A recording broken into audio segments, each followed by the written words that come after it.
नमस्कार मित्रांनो, हे छायाचित्र बघा. जगातील सर्वात श्रीमंत उद्योगपतींपैकी एक असलेले इलॉन मस्क यांच्या मुलाचे आणि भारताचे पंतप्रधान नरेंद्र मोदीजी यांच्यासोबतच्या भेटीची वेळेचे हे छायाचित्र आहे. या भेटीत मस्क यांची दोन्ही मुले उपस्थित होती. पण इथे एक गोष्ट तुमच्या लक्षात आली का? त्या मुलांच्या हातात मोबाईल नाहीये, आयपॅड नाहीये, कोणतेही गेमिंग डिव्हाइस नाहीये. तो शांतपणे एक पुस्तक वाचत आहे. Secrets of mental math. होय, जगातील सर्वात श्रीमंत व्यक्तीचा मुलगा भेटीच्या वेळी ही पुस्तकात गुंतलेला आहे. आणि आपल्या घरात पहा, 8 वर्षाचा मुलगा मोबाईलवर गेम खेळतोय, यूट्यूब शॉर्ट्स बघतोय, नेटफ्लिक्स बघतोय आणि एका स्क्रीनवरून दुसऱ्या स्क्रीनवर उड्या मारतोय.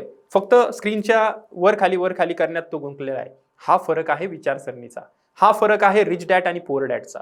ही मानसिकतेचा परिणाम आहे. ज्यांच्याकडे अब्जावधींची संपत्ती आहे तो आपल्या मुलाला आकडेमोड, गणित, लॉजिक शिकवतोय आणि दुसरीकडे आपण आपल्या मुलाला मोबाईल देतोय. कारण त्याला माहिती आहे संपत्ती वारसा म्हणून देता येते, पण बुद्धी आणि कौशल्य हे घडवावे लागते. तसेच जर आपण बघितलं, स्टीव्ह जॉब्स जो आयफोन निर्मिती कंपनीचा मालक आहे आणि आयपॅड निर्मिती सुद्धा त्यांनी केलेली आहे, आपल्या मुलांना ही साधने मुक्तपणे वापरू देत नव्हता. म्हणजे तो आयपॅड आणि आयफोन मुलांना देत नव्हता. त्याच्या घरी तंत्रज्ञानावर मर्यादा होत्या, पण पुस्तकांवर नाहीत. भरपूर पुस्तकं त्याच्या घरी होती. मग आपण आपल्या मुलांना हातात लहान वयात स्क्रीन देतो, शांत बसावं म्हणून त्याला मोबाईल देतो, किंवा आपल्याला वेळ नाही म्हणून आज तर सर्वजण स्क्रीन देतोय, तर उद्या ती स्क्रीन त्यांचं लक्ष, वेळ आणि भविष्य हिसकावून घेऊन जाईल. मित्रांनो, मोबाईल देणं सोपं आहे, पण पुस्तकाची सवय लावणं ही गुंतवणूक आहे आणि ती सवय लावणं खूप अवघड आहे.